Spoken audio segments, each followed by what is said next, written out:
Hello दोस्तों, स्वागत है आप सभी का अतुल्य आर्यस ऑनलाइन क्लासेज में। दोस्तों इस वीडियो में हम बात करने वाले हैं एक्शन रिसर्च यानी क्रियात्मक अनुसंधान के विषय में। ये जो आपका टॉपिक है ये रीड साइकोलॉजी की यूनिट नंबर 5 का टॉपिक है।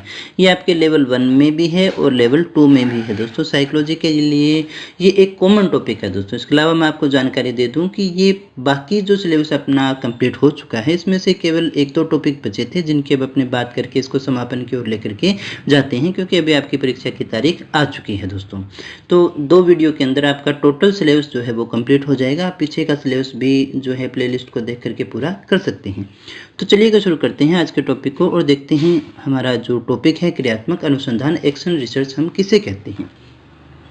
दोस्तों एक्शन रिसर्च जो है क्रियात्मक अनुसंधान से अभिप्राय अकस्मात यानी अचानक से पैदा हुई किसी समस्या का वैज्ञानिक तरीके से हल प्राप्त करना होता है। देखिएगा क्या कहना चाह रहे हैं। एक तो होता है अनुसंधान वो जो अनुसंधान की अपने बात करते हैं, रिसर्च करते हैं, तथ्यों का विश्लेषण करते हैं, उसके बाद में किसी निष्कर्ष पर पहुंचते हैं, किसमें नई खोज होती है, नए विचार आते हैं।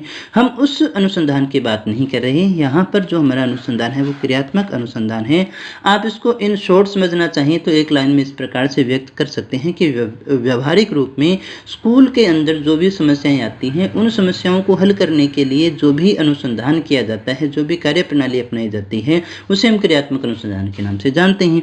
और यहाँ समझने की कोशिश कीजिएगा कि क्रियात्मक अनुसंधान है क्या। अचानक से कोई समस्या पैदा हुई और उसका वैज्ञानिक तरीके से हल प्राप्त करना है। दोस्तों यहाँ आप ये ध्यान रखना है, एक समस्या है जो आई कैसे है, अचानक है। अब उसका हल करना है, लेकिन हल ऐसे तुक्के मार के नहीं करना। उसका हल जो है हमें वैज्ञानिक तरीके से करना है। उसका रिसर्च करना है कि कौन कौन सी चीज़ें हैं, किस कारण से ये हो रहा है, क्या क्या उपाय किए जा सकते हैं, फिर बेस्ट जो हमारा सॉल्यूशन है उसका चयन करना। आई होप आप मेरी बात को समझ गए होंगे। क्रियात्मक अनुसंधान क्या है कि कोई भी समस्या, और विशेषतः इसका संबंध स्कूल से है। दोस्तों हम स्कूल की बात कर रहे हैं कि स्कूल में कोई भी समस्या आई, अचानक से आई, अब उसका हल हमें करना है, सॉल्यूशन करना है। लेकिन सॉल्यूशन ऐसे नहीं करना, वैज्ञानिक तरीकों से उसके हल तक पहुंचना है, यानी अनुसंधान करते हुए, जिसमें हम देखिए समस्या का चयन करेंगे, उसके कारणों को जानेंगे, संभावित हल को देखेंगे, परिकल्पनाओं का निर्माण करेंगे, उस पर नोट लिखेंगे और फिर हम देखिए उसको अप्लाई करेंगे, फिर निष्कर्ष तक पहुंचते हैं। दोस्तों तो ये सारा क्रियात्मक अनुसंधान में आता है। क्रियात्मक अनुसंधान शिक्षा जगत में व्यवहारिक तथा निदानात्मक अनुसंधान का रूप है। यहाँ देखिएगा व्यवहारिकता की हमने बात की, निदानात्मक, देखिए निदान शब्द का अर्थ होता है कारण जानना, कि किस कारण से ये चीज़ें हो रही हैं। दोस्तों तो ये इसके बाद में अपनी बात करें शिक्षा क्षेत्र में इसका विकास कब हुआ, तो शिक्षा क्षेत्र में जो इसका विकास है 1926 से माना जाता है। सबसे पहले बकिंघम, किसकी बात कर रहे हैं, बकिंघम। ये फैक्ट है दोस्तों, फैक्ट के क्वेश्चन आपसे पूछे जा सकते हैं। सर्वप्रथम बकिंघम ने अपनी पुस्तक रिसर्च फॉर टीचर्स में इसका उल्लेख किया था। उसके बाद में देखिएगा 1946 के अंदर कूट लेविन ने इसका जो प्रयोग है वो सामाजिक क्षेत्र में भी किया। इसके बाद में देखिएगा सबसे इंपॉर्टेंट नाम आता है प्रोफेसर स्टीफन एम कोरे, क्योंकि यही इसके जनक भी माने जाते हैं, इनको इसका जनक भी स्वीकार किया जाता है। अमेरिका के थे। 1953 में कोलंबिया विश्वविद्यालय के जो प्रोफेसर थे स्टीफन एम कोरे, इन्होंने एक पुस्तक लिखी, विद्यालय पद्धति सुधार में क्रियात्मक अनुसंधान, विद्यालय पद्धति सुधार में क्रियात्मक अनुसंधान। और इसी के कारण ये क्रियात्मक अनुसंधान जो है शिक्षा के क्षेत्र में स्थापित हो सका। क्रियात्मक अनुसंधान को शिक्षा के क्षेत्र में अगर स्थापित करने का श्रेय है तो हम स्टीफन एम कोरे को दे सकते हैं। दोस्तों और यहाँ इसके नाम से ही स्पष्ट हो रहा है कि विद्यालय की जो पद्धति है उसमें सुधार करने के लिए जिस अनुसंधान को अपने अपना रहे हैं हम उस क्रियात्मक अनुसंधान की बात कर रहे हैं। आगे देखिएगा दोस्तों, शिक्षा के क्षेत्र में क्रियात्मक अनुसंधान के जनक स्टीफन एम कोरे को माना जाता है। किसको माना जाएगा दोस्तों, अगर आपसे पूछा जाए कि क्रियात्मक अनुसंधान के जनक कौन है, स्टीफन एम कोरे। क्रियात्मक अनुसंधान होता क्या है, तो अब तक आपके दिमाग में ये बात बैठ चुकी होगी। अकस्मात यानी अचानक से कोई समस्या हमारे सामने आई, हमें उसका हल करना है, लेकिन वैज्ञानिक तरीके से करना है, अनुसंधान करते हुए हमें उसका हल करना है, जिसे हम क्रियात्मक अनुसंधान के नाम से शिक्षा के क्षेत्र में जानते हैं। और इसके जनक कौन थे, स्टीफन एम कोरे। कब किया था, 1953 की अपने बात करते हैं। ये कोलंबिया विश्वविद्यालय के प्रोफेसर थे। दोस्तों बात करें आगे, इसमें शिक्षक जो है वो कक्ष के दौरान उत्पन्न अनेक समस्याओं को अनुभव करता है और उनका समाधान करने का प्रयास करता है। क्रियात्मक अनुसंधान में शिक्षक क्या करता है दोस्तों, क्रियात्मक अनुसंधान में शिक्षक जो है कक्ष के अंदर जो भी समस्याएं उसकी आती हैं उनको अनुभव करता है और फिर उनका समाधान करने का प्रयास करता है। क्रियात्मक अनुसंधान जो शब्द है उसका सबसे पहले प्रयोग कोलियर के द्वारा द्वितीय विश्व युद्ध के समय किया गया था। अगर आपसे पूछा जाए इस शब्द का सबसे पहले प्रयोग किसके द्वारा किया गया था, तो कोलियर के द्वारा, और शिक्षा के क्षेत्र में स्थापित करने का श्रेय स्टीफन एम कोरे को जाता है। जनक किसको कहेंगे, तो भी स्टीफन एम कोरे को कहते हैं। इसके बाद में देखिएगा, आगे अपनी बात करें, इसको समझ लीजिएगा थोड़ा सा और कि क्रियात्मक अनुसंधान विद्यालय के शिक्षकों एवं कर्मचारियों के द्वारा किए जाने वाला कार्य है जिसके लिए किसी प्रकार के अधिकारी या प्रशिक्षण की आवश्यकता नहीं होती है। अब देखिएगा, ये कहा जाए भी क्रियात्मक अनुसंधान करेगा कौन, तो उसके लिए किसी अलग अधिकारी की आवश्यकता नहीं है, न ही किसी ट्रेनिंग की आवश्यकता होती है। ये व्यवहारिक है दोस्तों, इस बात को फिर से दोहरा देता हूँ, ये एक व्यवहारिक प्रक्रिया है जो हम भी इस्तेमाल किया करते हैं। ये विद्यालय के शिक्षकों और कर्मचारियों के द्वारा ही किया जाता है दोस्तों, तो इसके लिए अलग प्रकार के किसी अधिकारी या ट्रेनिंग की आवश्यकता नहीं होती है। अब बात कर लेते हैं क्रियात्मक अनुसंधान की परिभाषाओं की। यहाँ से हमारे पास में दो चीज़ें आती हैं, या तो आपसे कोई परिभाषा ही पूछी जा सकती है या फिर आपको इसके द्वारा जो क्रियात्मक अनुसंधान है उसको समझने में भी मदद मिलती है दोस्तों। सबसे पहले हम बात करते हैं स्टीफन एम कोरे की ही परिभाषा की। अब तक तो याद रह गया होगा कौन थे, ये जनक माने गए हैं दोस्तों। 1953 के अंदर इन्होंने ये शब्द जो है प्रयोग किया था शिक्षा के क्षेत्र में, जिसके लिए ये जाने जाते हैं। विद्यालय से संबंधित, ये क्या कहते हैं ध्यान दीजिएगा, विद्यालय से संबंधित समस्याओं के समय, विद्यालय से संबंधित समस्याएं हैं उनके समय क्रियात्मक अनुसंधान वह तरीका है जिसमें प्रयोगकर्ता वैज्ञानिक तरीके से समस्या का समाधान प्राप्त करता है। तो बड़ी आसान से परिभाषा, आई होप आपको याद भी रह जाएगी कि विद्यालय से संबंधित कोई भी समस्या है तो उसके समय क्रियात्मक अनुसंधान एक ऐसा मेथड है, एक ऐसा तरीका है जिसमें जो प्रयोग करता है वो वैज्ञानिक तरीके से किसी समस्या का समाधान प्राप्त करता है। दोस्तों उलझिएगा मत, बड़ा ही आसान सा टॉपिक है और बड़ी आसान सी परिभाषा अगर किसी चीज़ की हमें समझ में आ गई, कंसेप्ट समझ में आ जाए, तो फिर उस टॉपिक में हमें किसी प्रकार की कोई दिक्कत होने वाली नहीं है। एक बार फिर से दोहरा देता हूँ, ये टॉपिक सिर्फ इतना ही है, क्रियात्मक अनुसंधान इतना ही है कि विद्यालय से संबंधित कोई समस्या हमारे सामने है और ये क्रियात्मक अनुसंधान एक ऐसा मेथड है जिसमें जो प्रयोग करता है वो वैज्ञानिक तरीके से समस्या का समाधान प्राप्त करता है।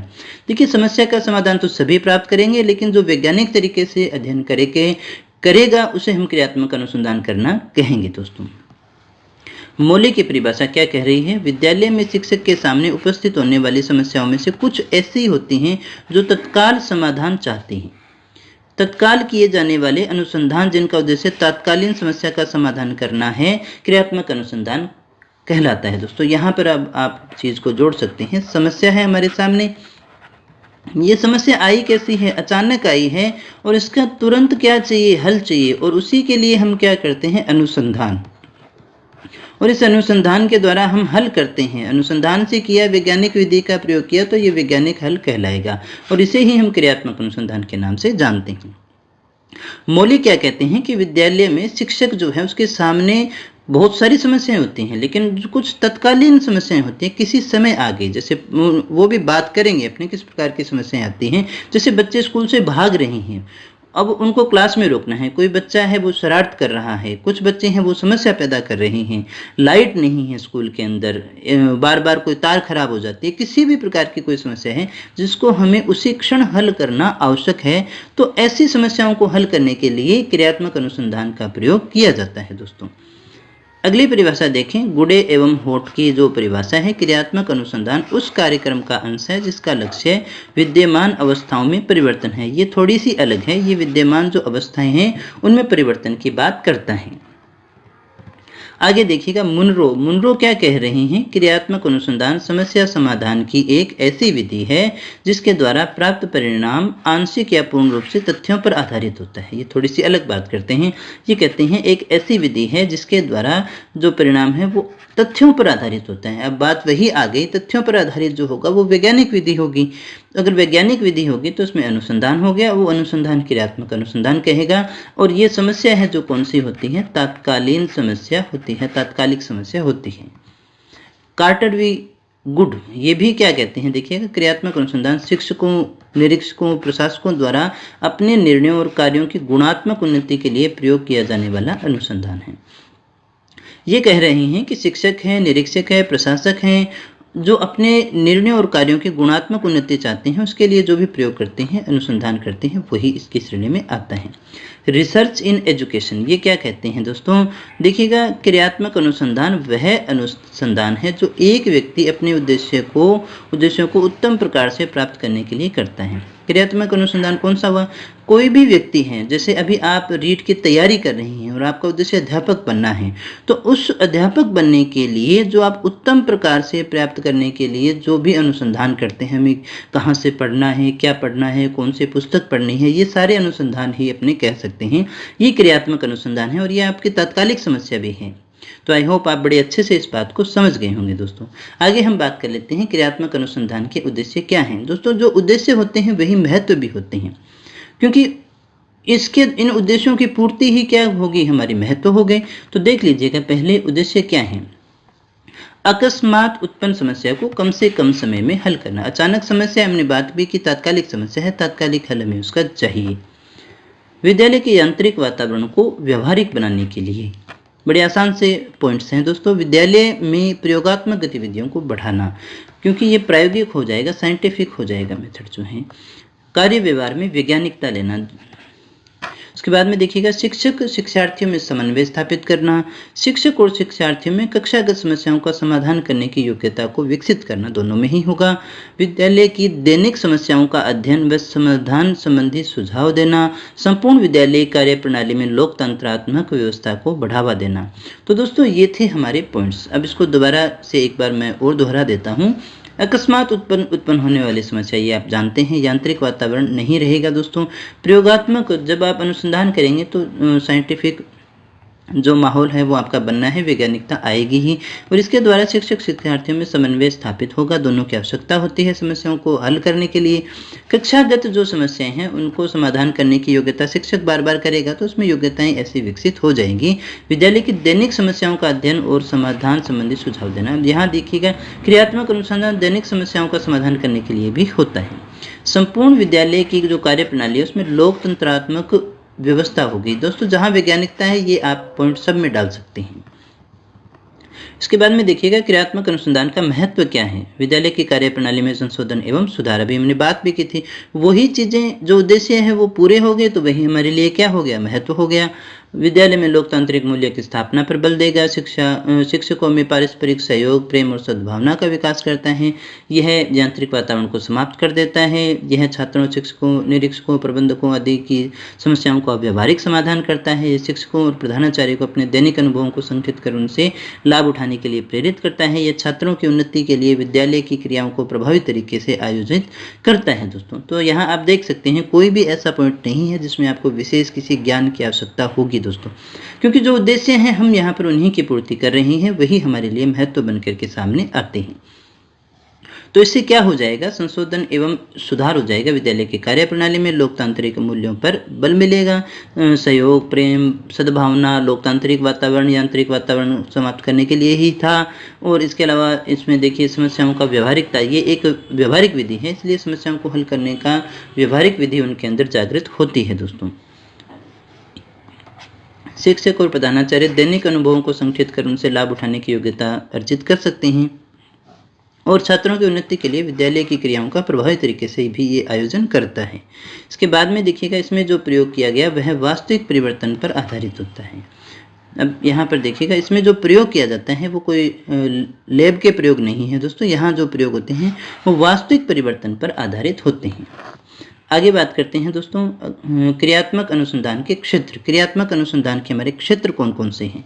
तो यहाँ ध्यान दीजिएगा, किन किन क्षेत्रों में क्रियात्मक अनुसंधान किया जा सकता है। पाठांतर क्रियाएं, यानी जब आप कक्षा के अंदर पाठ पढ़ा रहे हैं, पाठ पढ़ाते समय किसी सहायक सामग्री के रूप में हो सकती हैं, किसी डिजिटल ऐड के रूप में हो सकती है, किसी भी प्रकार की ऐसी समस्याएं जो पाठ के अंतर्गत आती हैं।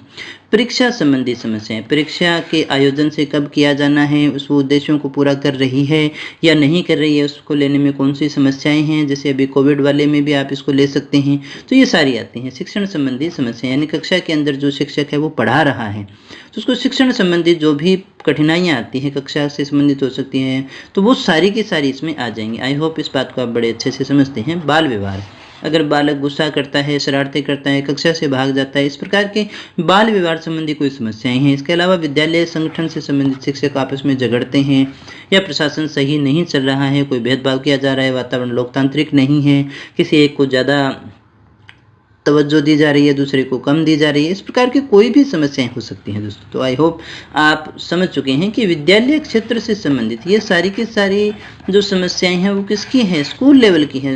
तो आप इससे स्कूल से हमें बाहर नहीं जाना, हम किसकी बात करें, स्कूल में जो भी समस्याएं होती हैं, किसी भी प्रकार की समस्या हो चाहे, उन समस्याओं को हल करने के लिए क्रियात्मक अनुसंधान किया जाता है, वो सारे के सारे इसके एरिया में आती हैं।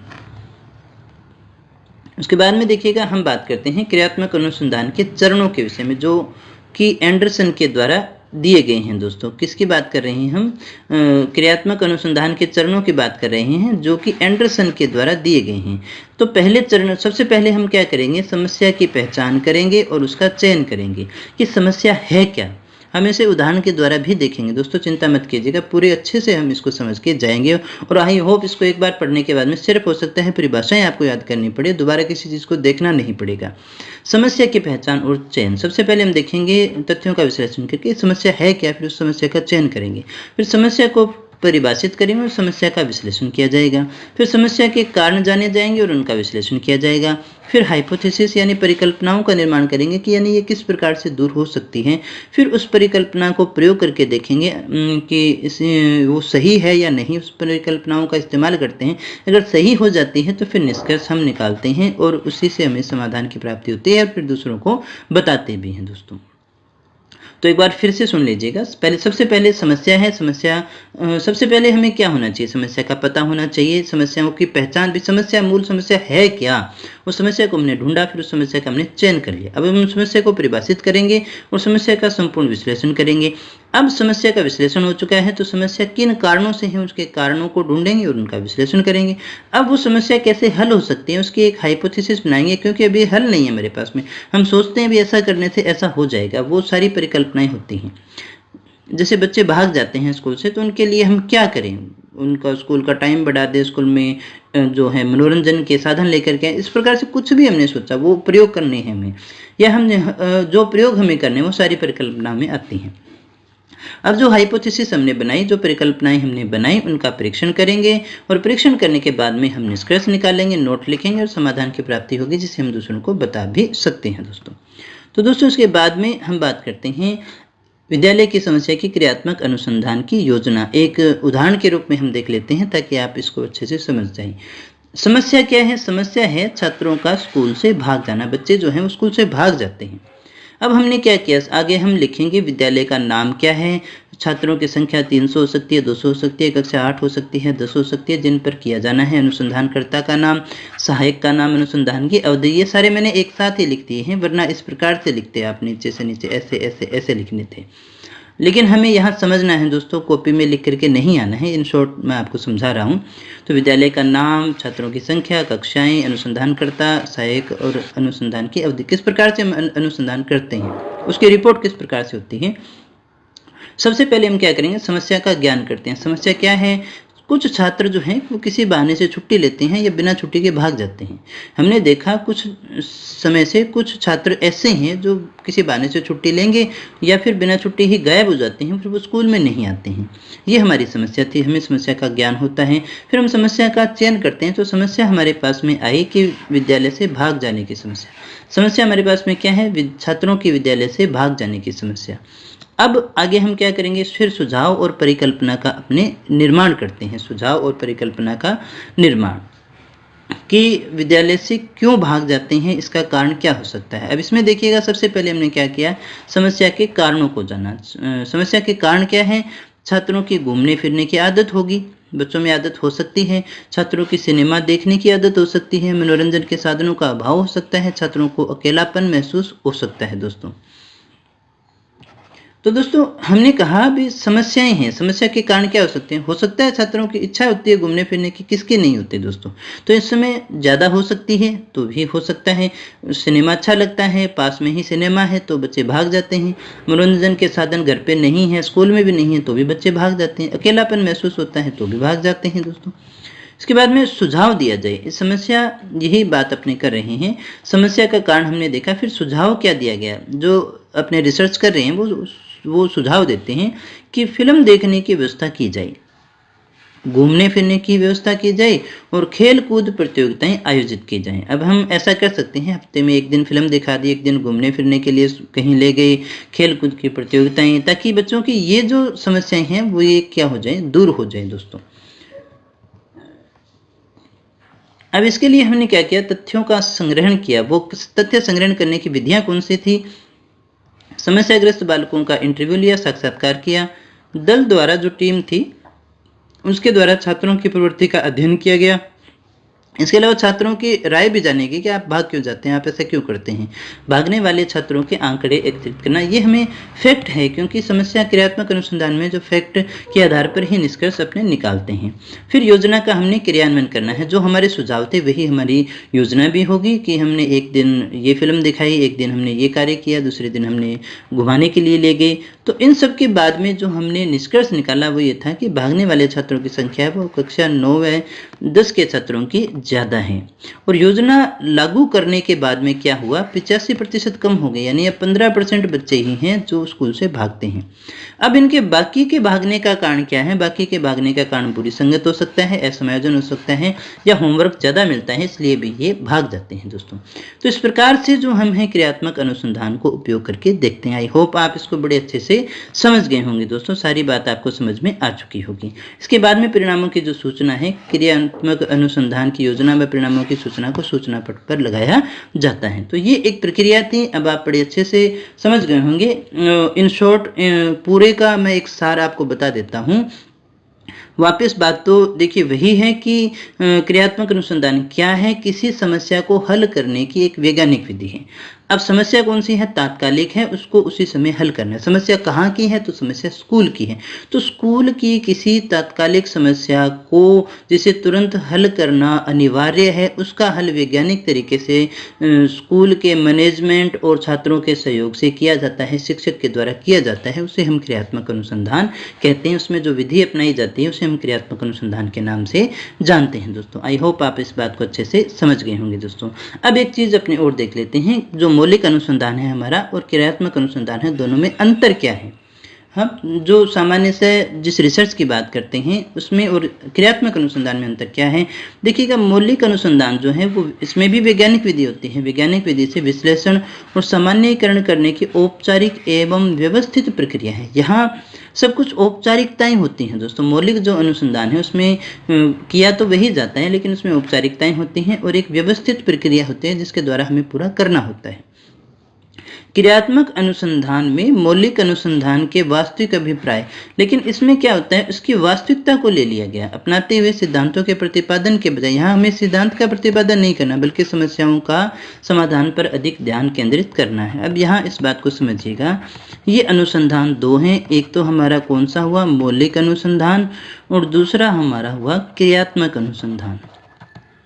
अब मौलिक अनुसंधान क्या करता है, ये भी वैज्ञानिक विधियों का इस्तेमाल करता है और ये किसी न किसी सिद्धांत पर पहुंचता है, किसी सिद्धांत का निर्माण करता है। यहाँ की जो उद्देश्य है वो किसी सिद्धांत का निर्माण नहीं करना है बल्कि समस्या का हल करना है दोस्तों। तो इसका जो उपयोग किया जाता है वो समस्या का हल करने के लिए किया जाता है। मौलिक अनुसंधान सिद्धांतों का निर्माण करने के लिए ज़्यादातर हम इसका उपयोग करते हैं दोस्तों। अब आपको इसका अंतर भी समझ में आ चुका होगा। तो दोस्तों ये थी आज की हमारी क्लास। अगर आपको क्लास अच्छी लगी हो तो इसे लाइक कर देना, दोस्तों के साथ में शेयर कर देना, और PDF और अदर इन्फॉर्मेशन के लिए आप हमारे टेलीग्राम चैनल से जुड़ सकते हैं या फिर हमारी ऑफिशियल वेबसाइट को लॉगिन कर सकते हैं दोस्तों। तो दोस्तों मिलते हैं नेक्स्ट क्लास में कुछ और नई जानकारी के साथ, तब तक बने रहिए हमारे साथ। Thank you very much.